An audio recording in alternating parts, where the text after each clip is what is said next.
नमस्कार दोस्तों, आज के इस वीडियो में हम चमार जाति का इतिहास के बारे में जानेंगे। भारतीय हिंदू समाज सदियों से जात पात जैसी अमानवीय प्रथा की शिकार रही है।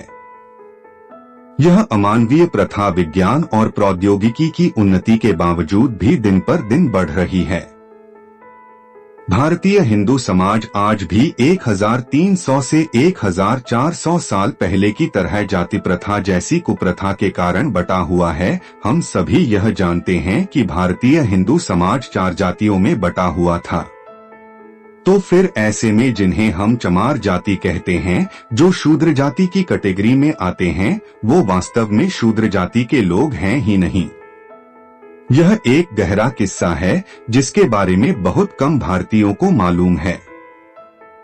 इस वीडियो का उद्देश्य जातिवाद को बढ़ावा देना नहीं है अथवा एक जाति को दूसरी जाति के बनिस्बत श्रेष्ठ साबित करना नहीं है, बल्कि उस जाति के सच्चे इतिहास को उजागर करना है जिसकी सच्चाई अतीत के पन्नों में खो चुकी है।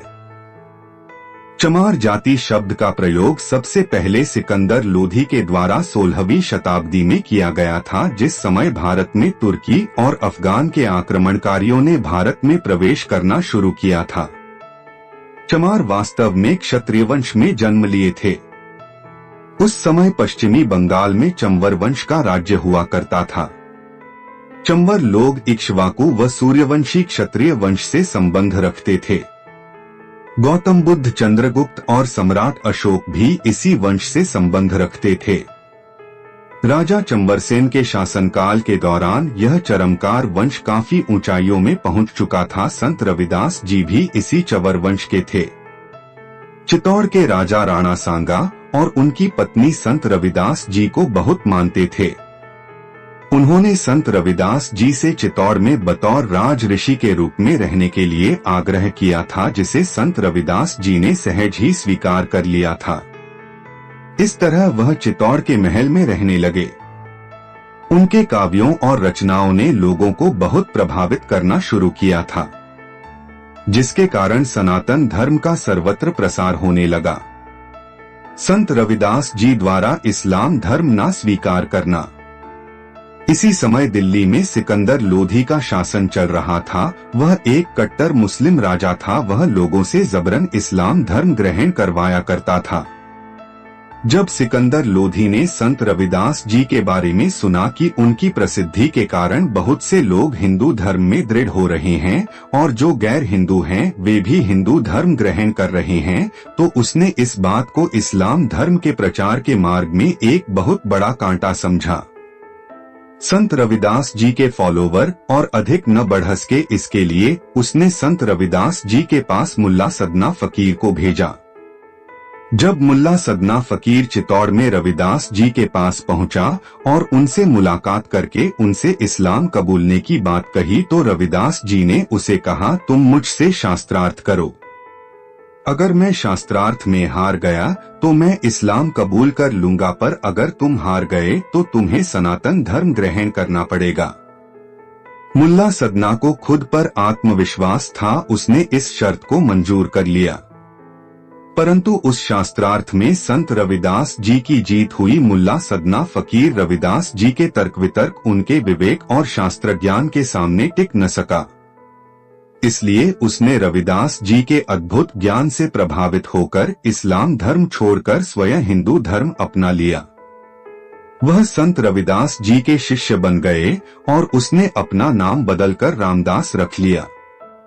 इस प्रकार रामदास रविदास जी के साथ मिलकर सनातन धर्म के प्रचार प्रसार में जुट गए। किंतु जब सिकंदर लोधी को पता चला कि सदना फकीर ने स्वयं सनातन धर्म ग्रहण कर लिया है, तो वह क्रोध से भर गया और उसने संत रविदास जी को बंदी बनाने का आदेश दे दिया। इस प्रकार रविदास जी को बंदी बनाकर कारागार में डाल दिया गया, जहां उन्हें उनका अपमान करने के लिए चमड़े के जूते बनाने का काम दिया गया। अपने समय में सिकंदर लोधी ने पूरे हिंदू समाज में जबरन इस्लाम कबूल करवाया और लाखों चमार क्षत्रिय चंद्रवंशियों को हत्या करवा दिया। इसी प्रयास में उसने संत रविदास जी की भी गिरफ्तारी की थी।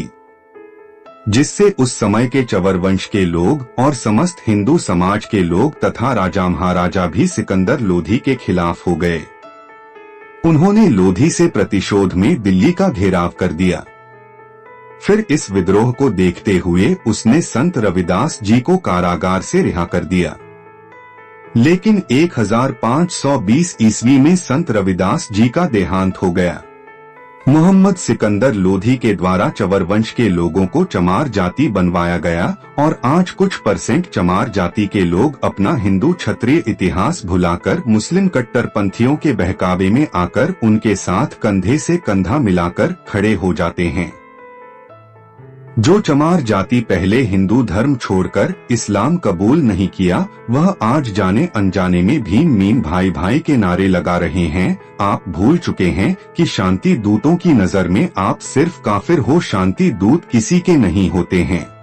एक बार फिर से सिकंदर लोधी के अत्याचार बढ़ने लगे, मगर चवर वंश के लोगों ने अत्याचार सहन करते हुए भी इस्लाम धर्म को ग्रहण करने से साफ मना कर दिया। इसलिए सिकंदर लोधी ने चवर वंश के सैकड़ों हजारों लोगों को बंदी बना दिया और उन्हें चमड़े के जूते और चमड़े के दूसरे सामान बनाने के काम में लगा दिया। इन विदेशी आक्रमणकारियों के भारत आने से पहले पूरे भारतवर्ष में चमड़े व चमड़े से बनने वाली चीजों का काम नहीं होता था। लोग चमड़े को अशुद्ध मानते थे। सिकंदर लोधी ने चमड़े का काम करने वाले उन क्षत्रिय चवर वंश लोगों का अपमान करने के लिए उन्हें सबसे पहले चमार कहकर संबोधित किया। ये वो क्षत्रिय लोग हैं जिन्होंने जबरन इस्लाम धर्म कबूल करने की बजाय चमार कहलवाना मंजूर कर लिया। इस प्रकार तभी से भारत में चमड़े का काम करने वाले लोगों को चमार जाति से संबोधित करना शुरू कर दिया गया। सिकंदर लोधी अपने मंसूबे में कामयाब हो गया और उसने हिंदुओं में फूट डाली दिया और जाने अनजाने में हिंदू अपने ही भाइयों को अछूता समझ लिया। सभी भाइयों से अनुरोध है, वीडियो को पूरा देखें ताकि आपकी जानकारी अधूरी ना रहे। हम चमार जाति का इतिहास देखते हैं। इस जाति के लोगों को सामाजिक व धार्मिक क्षेत्र में हर तरफा पाबंदियां थीं। उन्हें शिक्षा ग्रहण करने से लेकर धार्मिक आस्था पर भी कोई अधिकार नहीं था तथा समाज के हर जाति से निकृष्ट और घृणित माना गया। वह सिर्फ इसलिए कि वह चमड़े का काम करते थे, जो कि उनकी मजबूरी थी, उनका शौक नहीं था। जबकि यह वो जाति थी जिसने इस्लाम धर्म ग्रहण करने की बजाय हिंदू धर्म में ही रहना उचित समझा था। इस्लाम धर्म ग्रहण न करने की वजह से ही इस क्षत्रिय वंश के लोगों का अपमान करने के लिए ही इन्हें चमार जाति कहकर संबोधित किया था, परंतु यथार्थ में इस चवर वंश के लोगों का वास्तविक अपमान तो स्वयं हिंदू समाज के लोगों ने ही किया। जहां उन्हें इस वीरतापूर्ण कर्म के लिए हिंदू समाज के द्वारा सम्मानित किया जाना चाहिए था, वहां उन्होंने ही उनका भारी अपमान किया। इस जाति के लोगों में एक अंतिम महान व्यक्ति हुए थे श्री बाबा भीमराव अंबेडकर जी, जिन्होंने वर्तमान भारतीय लोकतांत्रिक शासन प्रणाली का संविधान लिखा।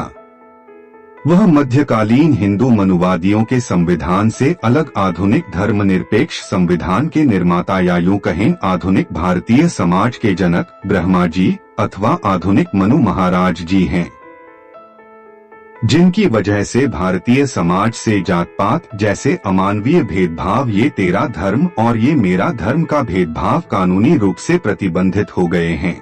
भारतीय इतिहास में इस जाति का योगदान अतुलनीय है। आओ आज हम सभी हिंदू समाज मिलकर यह शपथ ले कि आज के बाद हम जात का हिंदू समाज में भेदभाव वह अपने चमार भाइयों का कभी भी अपमान नहीं करेंगे। मित्रों, यह वीडियो आपको कैसी लगी हमें कमेंट करके जरूर बताइएगा। आप लोग भूल जाते हैं और यस प्लस स्टोरी चैनल पर पहली बार आए हैं तो चैनल को सब्सक्राइब कर दीजिए, वीडियो को लाइक कर दीजिए। इससे हमें वीडियो बनाने में बहुत सहायता मिलता है, खुशी मिलती है।